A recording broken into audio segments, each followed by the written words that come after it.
Do you remember when Taylor Swift announced that she didn't own the rights to her own music anymore and had to record all the songs over again from scratch? Ever wonder why that happened? Well, it turns out it's the same reason Toys R Us suddenly shut down a couple years ago, and why your local hospital or nursing home recently got a lot worse. It's because they were all purchased by private equity firms, some of the shadiest, most exploitative companies in all of capitalism, and they are screwing over all of us. So private equity firms buy other companies, or sometimes singer-songwriter music catalogs, using a strategy called leveraged buyouts. Now, all a leveraged buyout means is that they borrowed the money to make the purchase. But here's the trick. Instead of taking out the loan themselves, the company they purchase is actually responsible for the loan. And as a result, that company has to cut costs quick to pay the loan back.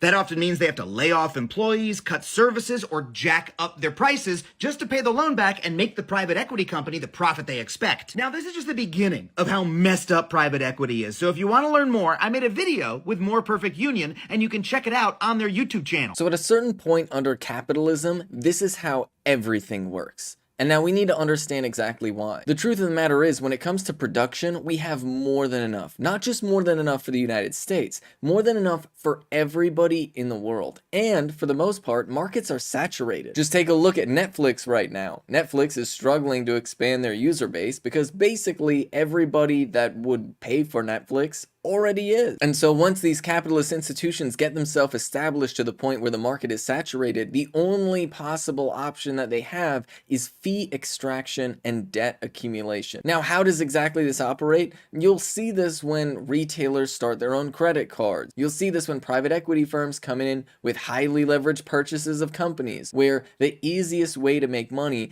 basically is to create some sort of pile of money somewhere or some pile of debt somewhere, and then use fees, fines, and a litany of other things, including interest and service fees, etc., in order to make sure that the people that are already paying for your goods and services are paying even more. It is basically a way to suck money out of retirement accounts, out of the working class who is just trying to go about their day-to-day life, and that is fundamentally how the United States economy has been operating for the past 20 years. It is the financialization of the economy, where everything that's produced is basically done, and all that is left to do is use financial schemes in order to squeeze even more money out of an already squeezed working class. And what about dihydrogen monoxide? Did you know how many foods are made with dihydrogen monoxide? It's the same primary ingredient found in acid rain, which also causes deadly asphyxiation in thousands of people per year.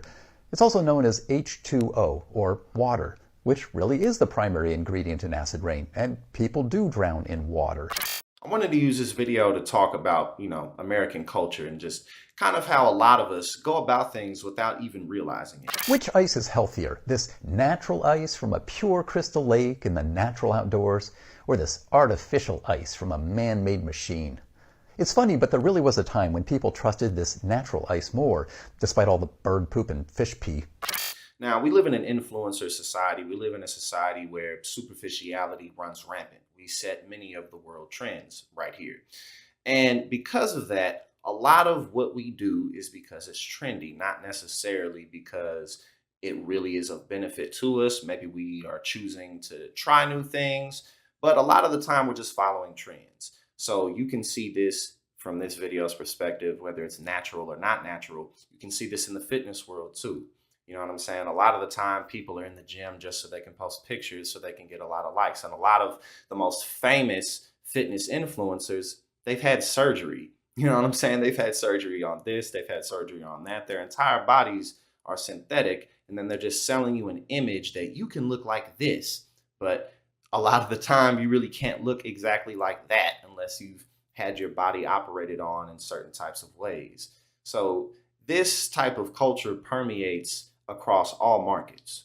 Okay, which fruit is healthier? This clean, safe, preserved can of peaches, or these dirty, unclean peaches exposed to nature and bugs and rot?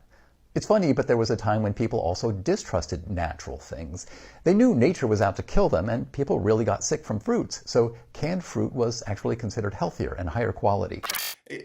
Capitalism is such a double-edged sword because it allows people obviously to capitalize and to create industry and to create a lot of financial freedom and economic mobility. But at the same time, example. Even from when I was a little kid, I used to think, how is it possible that all these millions and millions of water bottles are all coming from some endless fountain of youth spring of clean, fresh water?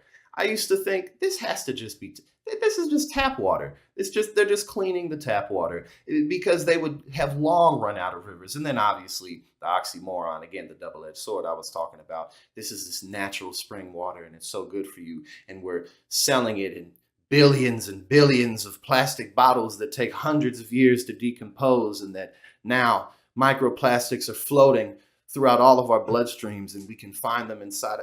That's what this natural approach has created. So again, the double-edged sword reality of capitalism.